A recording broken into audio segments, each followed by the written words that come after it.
takot na tayo. Hanggang ngayon, putang ina, ubos na takot natin. Lumaban tayo. Bakit sila lang ba may karapatang humawak ng armas? Lahat tayo, magdala ng armas. Ipakita mo sa yan, ipakita mo sa'yo. Lumaban tayo. Ayan, oh. Lumaban tayo. Yan to. Ayan. Yan to lang, yan to. Lumaban tayo. Karapatan natin. Depensahan yung sarili natin sa kanila. Wala sa kanila, wala silang karapatang abusuhin tayo. Magtrabaho kayo. Ayusin niyo yung trapiko. Yun ang trabaho nyo. Hindi yung binitin nyo kami. Mag-animal kayo. Iisip kayo. Yun po ang ginanaing. Maharangin niya nila tayo yung yung ignorance. Hindi tayo magpapaharang sa kanila. Ano sir? Tandaan nyo. Hindi tayo magpapaharang sa kanila. Matagal na nila tayong hinaharang. Magmula sa pera, hinaharang tayo. Magmula sa pera, karapatan, hinaharang tayo. Putang ina, makilupa. Puro sila mga harang. Putang ina siya mga yan. Wisit, magtrabaho kayo. Huwag kayo magpakagang. Mga balatuba. Ina nyo. Yun nyo po ang galit na sentimento ng ating kababayan. Hindi na mapipilit na po. Ayaw, pigilan yung galit ni Kuya, no? Yan, mga kababayan. Dito pa rin tayo, no? Sa may tapat mismo ng kung saan yung ginabi ng Blue Ribbon Hearing. Itong gate na to. Ayan, at meron tayong nakitang nakuhang informasyon na maaaring hindi mga matuloy itong Blue Ribbon Hearing dito sa may area na to. At maaaring maglumipat ang kabilang ibang venue, no? Kaya antapin lang tayo mga kababayan dahil nga may nagsasabing maaaring matuloy, no? Pero isa sa mga nakikinig natin, itong gate na to ay babarikadahan nga ng mga polis.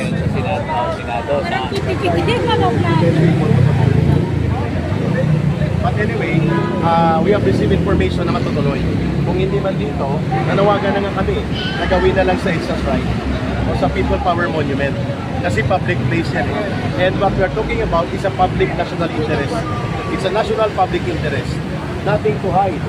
Kung wala namang sagabal, ang ating panawagan sa Bangon Sambayanan at Kampilan, let the people hear it directly in a public assembly.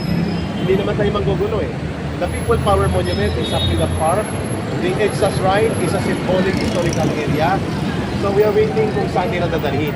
But right now we have received information that the owner of this place has already canceled the venue, but the Senate Blue Ribbon Committee will be moved to another place. Hindi pa po sinasabi sa amin. So kanina alas 7 ng umaga, nakakuha na kami ng informasyon dito sa caretaker na sinasabi niya na kagabi pa, pinakansila na ang venue dito. But there is no confirmation. However, this morning as of 9 o'clock na nag-uusap tayo, the Senate Blue Ribbon Committee led by Cayetano and Marcoleta will have their schedule on a separate day. We have not received any confirmation. Kaya nag-stay kami. Ngayon din, kasi bukas, wala na yun, manulusaw na yun. Tomorrow, they will have 13. Wala na si Cayetano, wala na rin yung committee chairmanship. Legitimate kasi Kailangan ngayon talaga. Sino po po namin dito sa sinasabi ko na Ako, si Kaya Rick. ikaw na Because we have follow-up here. Nag-follow up kami, sagot sa amin ng caretaker. Last night pa daw, pinapakan sila ng mayari. caretaker po yung nakausap. They will not open. Pero kinansel na po or pinapakansel pa lang. Kinansila na yan sa kagabi pa.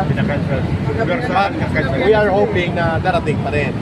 Kasi nga sabi ng mga information from the office of Senator Alan Peter Cayetano, they will push through.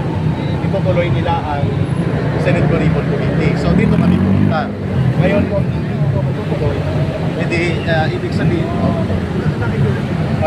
ibig sabihin po mga kababayan ay talagang nagkakaroon na tayo ng undeclared martial law. Wala pong mga warrant of arrest ang mga former Marines. Pero we have received information na baka maglabas ng warrant of arrest ngayon. Ano kayo from NBI? NBI information na may mga warrant of arrest silang hawak. sino yung arrestuhin kayo? Ang mga unang whistleblowers na tinatawag na the Brave 18 Marines. Pwede po maging 14 lang. Sana dito yun. But hindi lang 14 yata ang darating eh. Maliban sa 14 additional, may video daw na i-release si Saldico eh. Hindi natin maalaman kasi walang venue. Ang binabanggit ni Elite Tulfo kahapon, late afternoon, na walang parliamentary immunity na ibibigay para sa mga testigo. So pwede talaga silang kasuhan. Yun. Sir, in regards doon sa bagong venue, sabi niyo, may info pa kayo kung saan? Wala pa, very sketchy pa. So parang nagtatago tayo sa sariling bayan natin. No?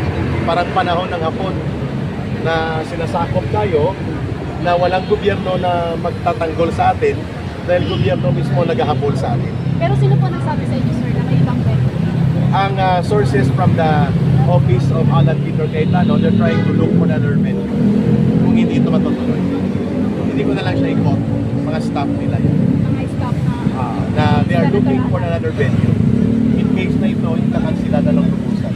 So, staff po ni Senator Alan dito. Na they are trying to look for another venue that will accommodate the Senate Committee. Pero today din po yun. Today rin kasi tomorrow nga, malalagot na ang hilinga ng Ito, ilalantad na nila lahat. Lahat ng ebidensya plus yung 14 pang marines. Abangan nyo po. Sana punta na ako kayo rito para makita nyo. Ito na yung pagkakataon na ang hinihintay natin na mabuksan ang katotohanan. At dito, sa pagkakataong ito, sana po magising ang pagiging Pilipino natin. Na ang labang ito ay laban po para sa bayan natin at laban para sa mga susunod na henerasyon. Saan po ang venue, tatay? Dito ang venue. Dito, walang binabago. Walang pinagbago. Ayun. Dito ang venue. Dito daw ang venue. Tuloy. Tuloy daw mga kababayan, na bago. Sabi ko po, ganyan kahapon, ang anumang sesyon na magaganap dito sa Tobol Jet ay hindi nila, kumbaga hindi nila ikilalanin. Hindi rin naman natin sila kinikilala dahil Senado na Malacanang sila eh. Ang importante rito, ang tatalakayin dito, yung katotohanan at impormasyon na uhaw na ang taong bayan sa totoong nangyayari at ang tunay na magre-resulta sa investigasyon na anomalya sa flood control natin. At malalaman natin kung gaano kalawak dahil ang bubuksan ang lahat ng ebidensya hinahanap nila, malalaman natin ngayon. E dati rin may inuulo na sakaling narating ng mga ay may isang sabi po na aalis po yun. Sabi-sabi lang nila yun, pwede ba nilang arestuhin basta-basta yung mga taong nandito ang taong bayan, ipagtatanggol sila para sa katotohanan. Ayan, kababayan, maniwala tayo kay Tatay Rani, hindi sa sabi-sabi. Ng ibang... Quiet daw, sabi na kaya. Don't worry, magsasabi ko sila. Bawal dito. Anong pinagpapawal mga pulis? Anong pinagpapawal ng mga pulis?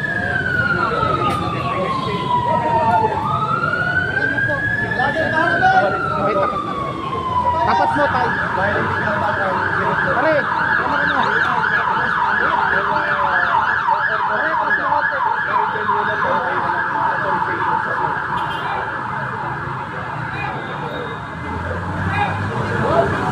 Umalis siya tayo kumali na doon. Ako na babantay na natin. At mali lang sabi nila sa akin, sila ko to retreat from the... Sige, thank you, bye. Thank you, bye, ha. Pagpalain ka. Yung mga nagkakano, yung mga... Kaya na po. Yung mga nagkakano.